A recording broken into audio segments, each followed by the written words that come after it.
Isaiah 14, the fall of the papacy. Isaiah 14 is a deeply symbolic chapter, rich with imagery that has been interpreted in various ways throughout history. One interpretation within ancient Protestant tradition links the chapter to the fall of the papacy, drawing parallels between the king of Babylon and the papal system. By examining the chapter through this lens, we uncover a prophetic message about pride, oppression, and divine justice. Restoration of God's people. Isaiah 14:1-2 opens with a promise of restoration for Israel, highlighting God's compassion for his people. The imagery of foreigners joining Israel reflects a future time when God's purposes will include all nations. This promise can be understood as a broader prophecy of liberation and justice, ultimately culminating in the establishment of the kingdom of God on earth. At the establishment of the kingdom of God, the resurrected believers will watch on at the destruction of Babylon the Great. Revelation 18, verse 20. Rejoice over her, you heavens. Rejoice, you people of God. Rejoice, apostles and prophets, for God has judged her with the judgment she imposed on you. The taunt against Babylon. In verses 3-4, a taunt against the king of Babylon begins, symbolizing the relief of those who suffered under tyranny. Historically, Babylon represented a center of power and oppression. Protestant interpretation has extended this symbolism to Rome, viewing the papacy as a continuation of Babylon's spiritual and political tyranny. The day the Lord gives you relief reflects the ultimate liberation to come at the return of Jesus, when all oppressive systems, including the papacy, will be brought low. The fall of oppressive power. Verses 5-8 describe the breaking of the oppressor's rod and the rejoicing of creation. The rod and scepter symbolize the authority of oppressive rulers, shattered by God's intervention. Protestant reformers identified the papacy with the man of sin in 2 Thessalonians 2, a figure destined for destruction. The rejoicing of the cypress trees and cedars represents the relief of nations and peoples freed from tyranny, anticipating the renewal of creation under God's righteous rule. Humbling the proud. Verses 9-11 portray Sheol, the grave, stirring to meet the fallen king. This imagery emphasizes the humbling of once mighty powers, reducing them to insignificance. Protestant tradition often applies this to the papacy, viewing its fall as an act of divine judgment against arrogance and spiritual corruption. The glory brought down to Sheol highlights the transient nature of human authority and the ultimate equality of all before God. The fall of Lucifer. The famous verse Isaiah 14, verse 12 refers to Lucifer, meaning morning star or shining one.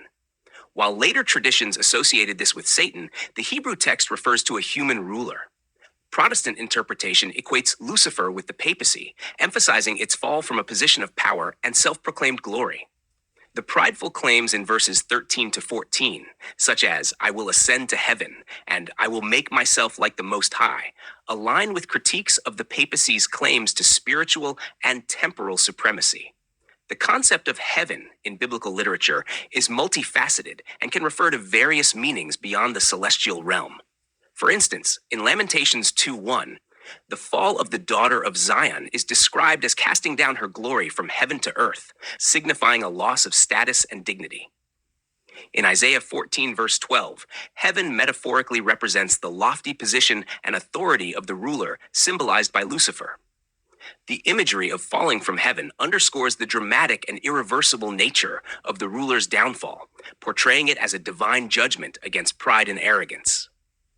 This interpretation aligns with the broader themes of divine justice and the eventual triumph of righteousness over wickedness. By understanding heaven in its symbolic context, we gain insight into the profound meaning behind Lucifer's fall. Rather than a physical relocation, it represents a moral and spiritual descent from a position of power and privilege. This interpretation invites reflection on the dangers of pride and hubris, serving as a cautionary tale for all who seek to exalt themselves above others.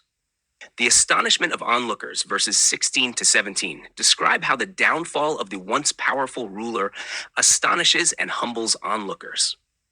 The papacy, long seen as an enduring institution, is portrayed in Protestant interpretation as subject to divine judgment.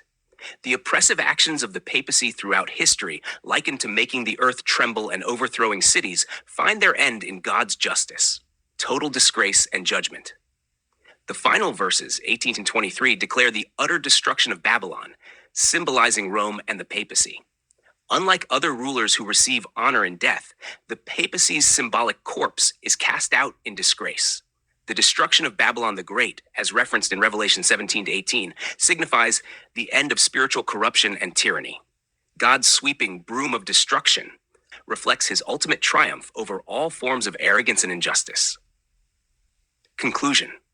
Isaiah 14 provides a profound commentary on the themes of pride, oppression, and divine justice. In the Protestant tradition, the chapter is seen as a prophecy against the papacy, symbolizing its fall as a result of self-exaltation and corruption.